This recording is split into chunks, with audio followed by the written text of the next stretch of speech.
आखिर कौन है वो महिला जिसे कहते हैं पंडित नेहरू की आदिवासी पत्नी? नेहरू ने युवती को सम्मान पूर्वक पहनाया था माला। समाज ने बोधनी को मान लिया उनकी पत्नी।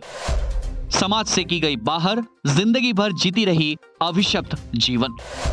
अब मौत के बाद स्मारक बनाने की ओर रही है मांग।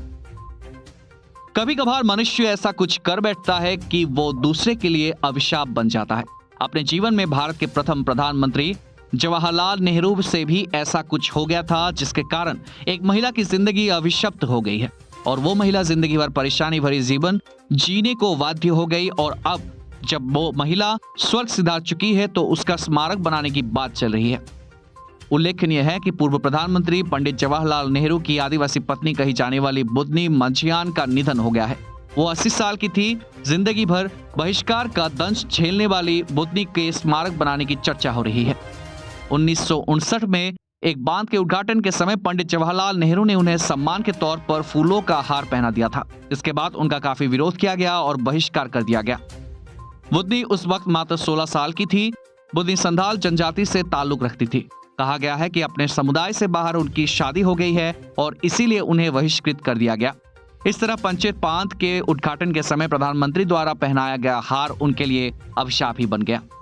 बता दें कि संथाल आदिवासी समुदाय में अगर कोई पुरुष महिला को माला पहना दे तो इसे शादी की मान्यता दी जाती है।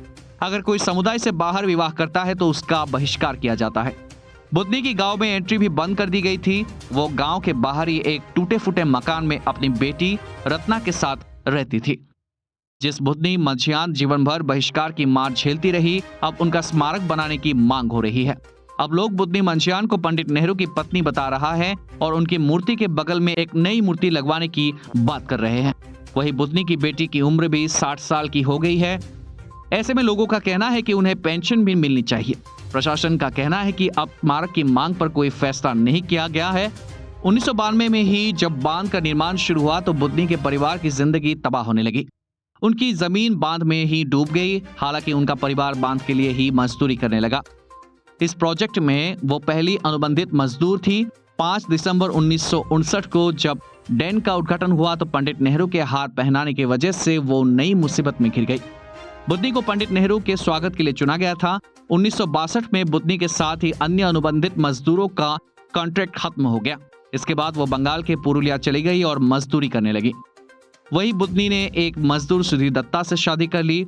जब राजीव गांधी 1985 में प्रधानमंत्री के तौर पर आसनलाल पहुंचे तो बुधनी ने अपनी परेशानी बताई। इसके बाद उन्हें डीवीसी में नौकरी मिल गई। बुधनी नौकरी से 2005 में रिटायर हुई थी। Bureau report, watch time.